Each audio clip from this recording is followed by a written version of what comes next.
Have you ever stopped to think about what would happen if Jesus returned right now? And what if, despite going to church, praying, and knowing the Bible, you were left behind?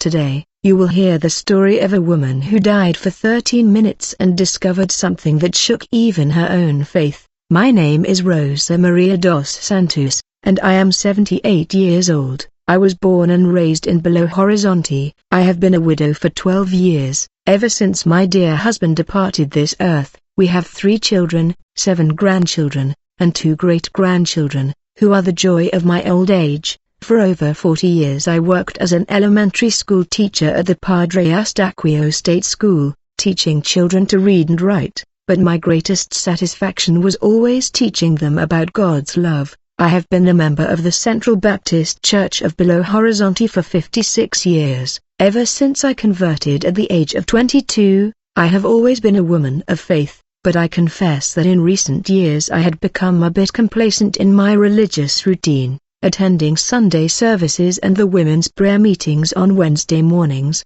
yet lacking that burning fervor from the early days of my conversion. I thought everything was fine, that my salvation was guaranteed because I attended church faithfully, knew the Bible from cover to cover, and had raised my children in the ways of the Lord. But I was wrong, very wrong, and God in His infinite mercy showed me this in the most dramatic way possible. It happened on an ordinary spring Tuesday when Belo Horizonte wakes up to a crystal clear blue sky and the fresh morning air. I woke up early, as I always do, at 5:30 a.m. I prepared my coffee and the cheese bread that my daughter Marcia had brought over a few days earlier. I read my daily Bible chapter and said my morning prayer, asking God to protect my family. Around 7:30 my 23-year-old granddaughter Ana Clara stopped by to pick me up, as we had an appointment to see a cardiologist together. I had been experiencing some heart palpitations for a few months, nothing very serious according to the doctors, but they wanted to run some routine tests given my age. We were chatting animatedly and I felt fine, with no inkling that my life was about to change completely. The waiting room was packed as always, filled with elderly people like me waiting for their turn. Suddenly, without warning, I felt intense pressure in my chest, as if someone had placed a massive stone over my heart. I tried to take a deep breath but the air wouldn't come in properly. My vision began to blur at the edges, as if dark curtains were being drawn around my eyes. I called out to Ana Clara but my voice came out weak, barely a whisper. She looked at me and panic instantly washed over her face when she saw something was terribly wrong. "Gran, what's happening?" she cried, springing to her feet and gripping my shoulders. I wanted to answer but I couldn't. My mouth would no longer obey my commands. Others in the room began to stand up. Someone ran to get the receptionist. Another person shouted for a doctor.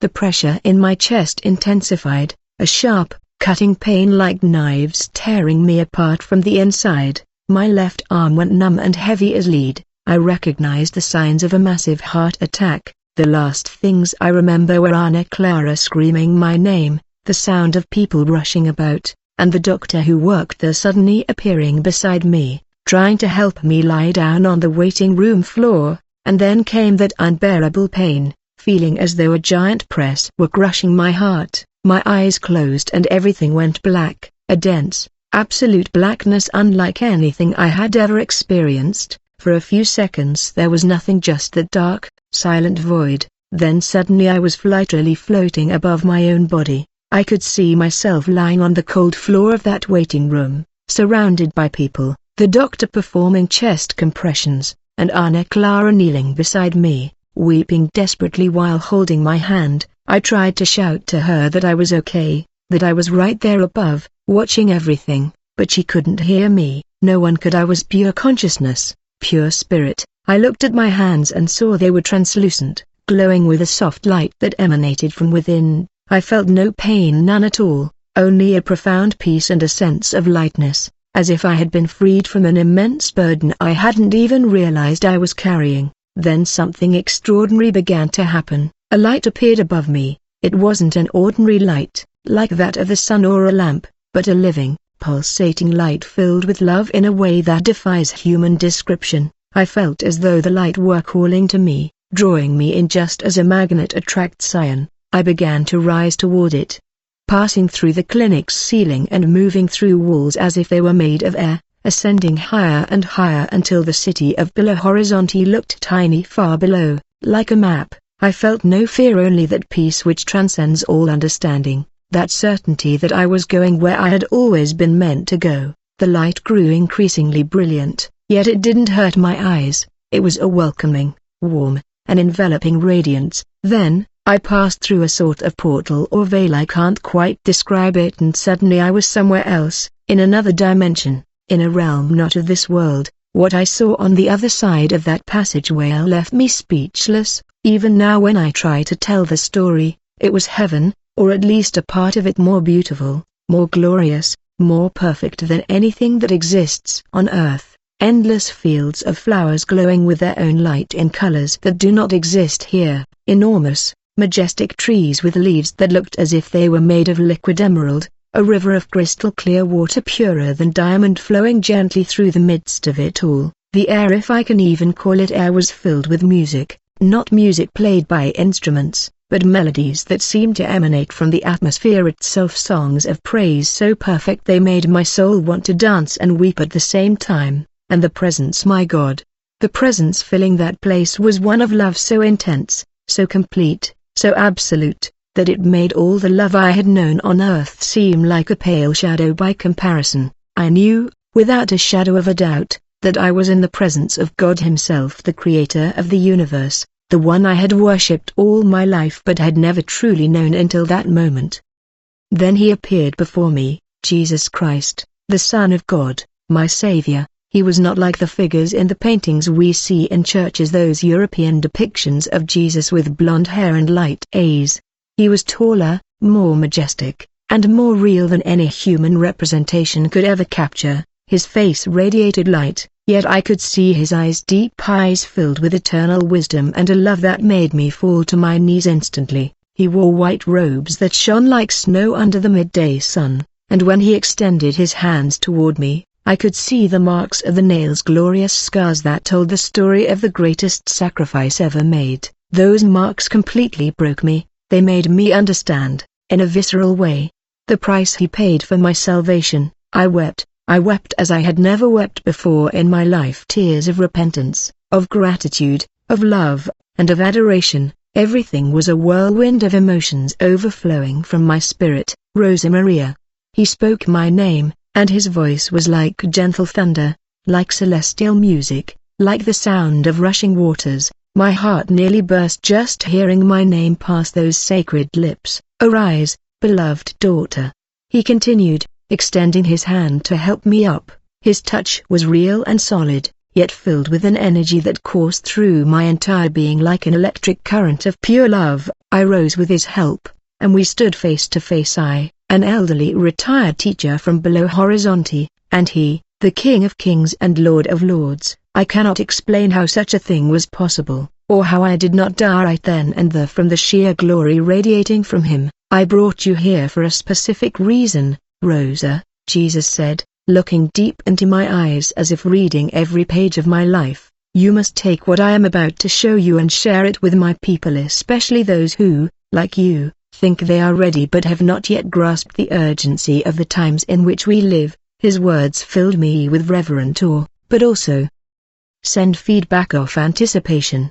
He took me by the hand, and we began to walk through that heavenly place, and as we walked, He began to show me things, visions and revelations that completely changed my understanding of the end times and the rapture of the church. The first thing Jesus showed me was like a giant movie unfolding in the sky before us. I saw the earth below, spinning in space, so small, so fragile, so full of trouble. I saw great cities like Sao Paulo and Rio de Janeiro. I saw remote villages deep in the Amazon. I saw deserted beaches and snow-capped mountains. And then, I saw something that made me tremble. From every corner of the earth, from hospitals, homes, streets, and fields, lights began to emerge, millions upon millions of tiny, brilliant lights rising rapidly toward the heavens, like fireworks in reverse. These lights emanated from within the people. They were souls being taken, and their speed was incredible. In the blink of an eye, they pierced the atmosphere, rose into the clouds, and kept ascending until they vanished from sight. "This is the rapture," Jesus explained, standing beside me as we watched that glorious spectacle together. "In a moment, in the twinkling of an eye, my church will be taken from the earth before the great tribulation arrives." Then, I saw some of these people being taken up close. A nurse working in a hospital in Porto Alegre suddenly had her body transformed in an instant. She became radiant and luminous and began to rise, leaving her uniform to fall to the floor. A truck driver on the highway between Curitiba and Florianopolis simply vanished from his cab. The truck kept moving on its own for a few meters before veering off the road. A child playing in a park in Brasilia began to float. Her mother, standing right beside her, tried to hold onto her, but the girl slipped right through her hands as if made of air and rose higher and higher until she disappeared into the clouds. Across Brazil and the entire world, the same scene played out. People vanishing instantly, leaving behind clothes, shoes, glasses, everything. But then, Jesus continued, and his voice now carried a weight of sadness that pierced my heart. "Look also at those who are left behind." The scene shifted, and I saw the chaos that erupted immediately after the rapture. Driverless cars crashing into one another in the streets, planes falling from the sky because the pilots had vanished, trains derailing, buses overturning. I saw hospitals in a state of panic because half of the doctors and nurses had vanished. I saw schools where teachers simply disappeared in the middle of class, leaving students weeping in confusion. But what shocked me the most, what truly broke me, was seeing so many church members, people I knew, people who attended the same services as I did, who sang the same hymns, who raised their hands in worship. All these people remained. They were left behind, they were not taken. I saw familiar faces, worship leaders, deacons and deaconesses, even pastors, all gazing up at the sky with expressions of absolute horror, realizing they had missed the rapture. "Why, Lord?" I asked, my voice choked with emotion. "Why were they left behind if they attended church, if they claimed to love you?" Jesus turned to me, his eyes filled with tears, real tears streaming down his holy face, and that shattered me inside. "Because," he said, "they knew me with their heads but not with their hearts. They came to church out of habit, tradition, or social obligation, but their hearts were far from me. They had a form of godliness but denied its power. They sang my praises on Sundays but lived for themselves the rest of the week. They professed to love me, but they loved the world more. They loved money more. They loved their secret sins more. They thought that attending church, knowing the Bible, and doing good works would be enough. But I always said that not everyone who says to me, 'Lord, Lord,' will enter the kingdom of heaven, but only the one who does the will of my Father."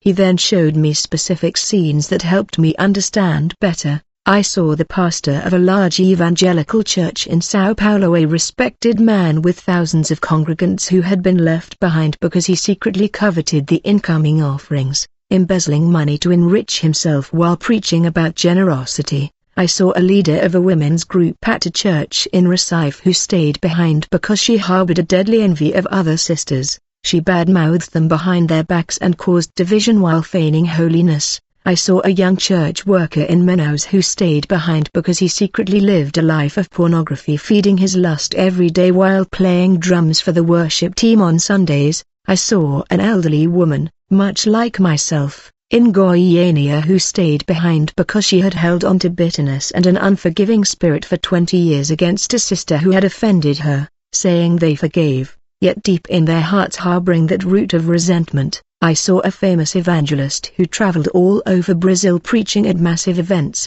He was left behind because he loved fame and applause more than he truly loved me. Jesus said, he used my name to build his own kingdom instead of building mine. The pain of witnessing all that was unbearable. All these people thought they were saved. They thought they would be part of the rapture, but they were left behind and the worst was yet to come. Jesus then showed me what would happen to those left behind during the Great Tribulation. I saw terrible persecution against those who converted after the rapture.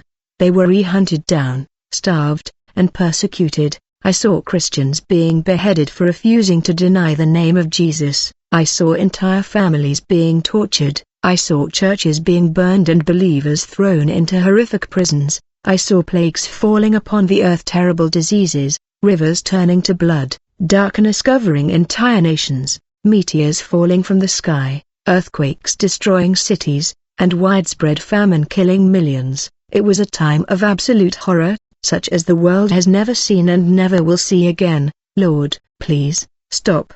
I cried out, covering my face with my hands. I can't bear to see any more. But you must see, Rosa, Jesus said gently but firmly, because this is the reality awaiting those who are not ready. This is the tribulation from which I will come to rescue my church before it begins. My bride will not go through my wrath. My church will not face the period of judgment coming upon the earth. And here he held my face in his hands, making me look directly into his eyes. So many of my people are not ready. They think they are, but they are not. They live lukewarm lives, divided between me and the world. They have one foot in the kingdom and the other in sin. They harbor grudges, live in immorality, love money, and seek glory for themselves, all while attending church and singing my praises. If the rapture were to happen now, at this very moment, millions who think they would ascend would be left behind and forced to face the tribulation.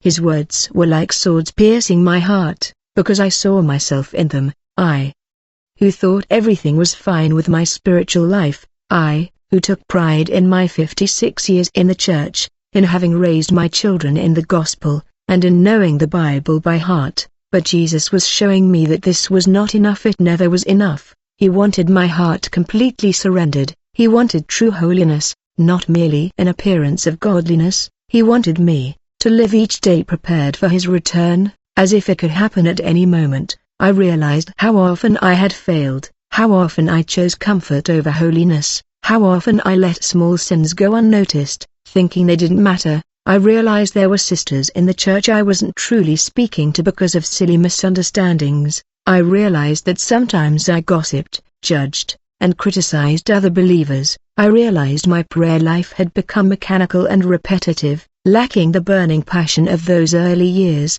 I realized I rarely evangelized, rarely spoke about Jesus to people outside the church. I had grown complacent in my comfortable gospel bubble. Then Jesus took me to another place, into that heavenly dimension. I saw a great hall immense beyond comprehension, adorned with a beauty that made earthly palaces look like mud huts.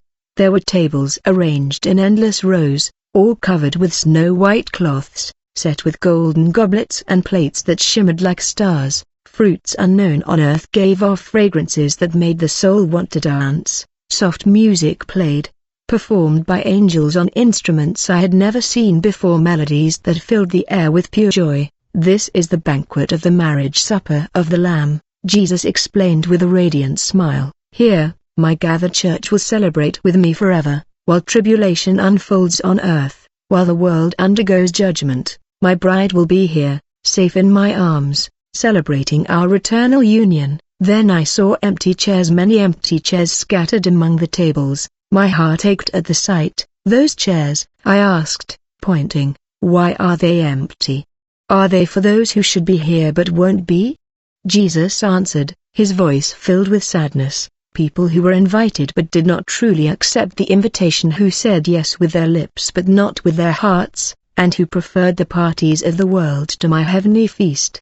The vision shifted again, and Jesus showed me something else, something that helped me better understand his pattern throughout history. I saw Noah building the ark while the people around him mocked him. It rained for 40 days and 40 nights, and everyone outside the ark drowned. But Noah and his family were saved because they obeyed God and entered the ark before the flood began. You see, Rosa, Jesus said, just as Noah was spared from the judgment of the waters, my church will be spared from the judgment of the tribulation. I always protect my children before my wrath falls upon the earth. Then I saw Lot being led out of Sodom before fire and sulfur fell from the sky, destroying those cities. Wicked. The angels literally grabbed Lot and his family and forcibly removed them from there, because God did not want them to suffer the judgment destined for the wicked.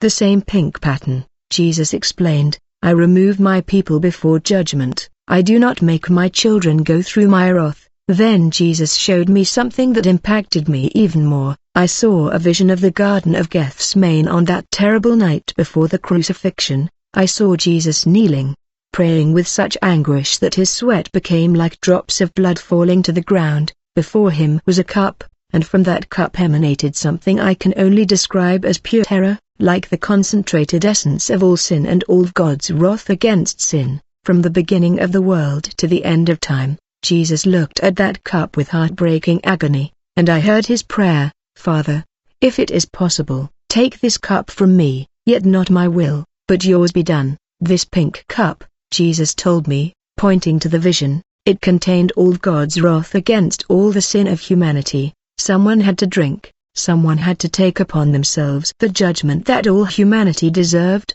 and I chose to drink. The scene changed, and I saw Jesus on the cross. That scene I had seen 1,000 times in films and paintings, but now I was seeing it with a clarity and reality that destroyed me inside. I saw every lash that tore his back, every nail piercing his hands and feet, every thorn of the crown piercing his scalp, every drop of blood that ran down his tortured body. But the worst was not the physical suffering, it was the spiritual. I saw the weight of the sins of all humanity being placed upon him. I saw the wrath of God that should have fallen upon us being poured out upon his Son. I saw Jesus experiencing separation from the Father for the first and only time in all eternity, crying out, my God, why have you forsaken me?"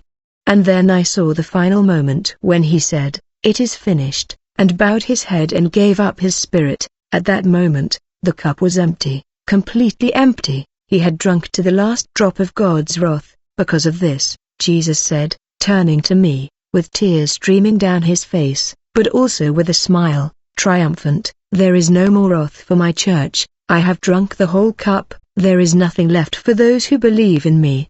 The tribulation that is coming upon the earth is the wrath of God being poured out on the world that has rejected me, but my church will not go through it, because I have already taken upon myself all the wrath they deserved. Those who are truly in me, who are born again, who live in holiness, who truly love me, these will be raptured before the tribulation begins." I understood at that moment with crystal clarity, the pre-tribulation rapture is not just a theological doctrine, it is the expression of God's love and justice. He will not make his bride, the one for whom he died, to undergo the period of his wrath. It would be like a bridegroom beating his bride on their wedding day, something absurd, unthinkable, contrary to the nature of love. But Jesus had even more to show me.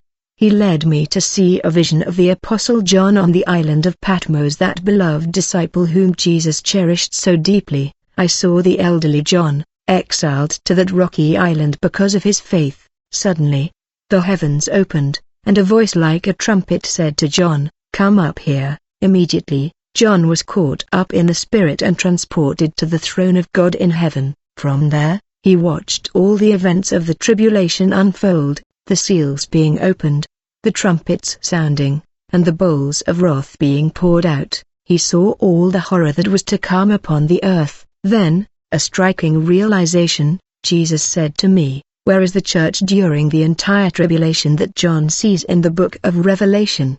I thought for a moment and realized the church wasn't there. After chapter 4, when John is called to ascend, the church no longer appears on earth during the tribulation, it only reappears in chapter 19, coming from heaven with Jesus at his second coming. Exactly, Jesus confirmed, because the church will be here with me, participating in the marriage supper of the Lamb while the earth goes through the tribulation.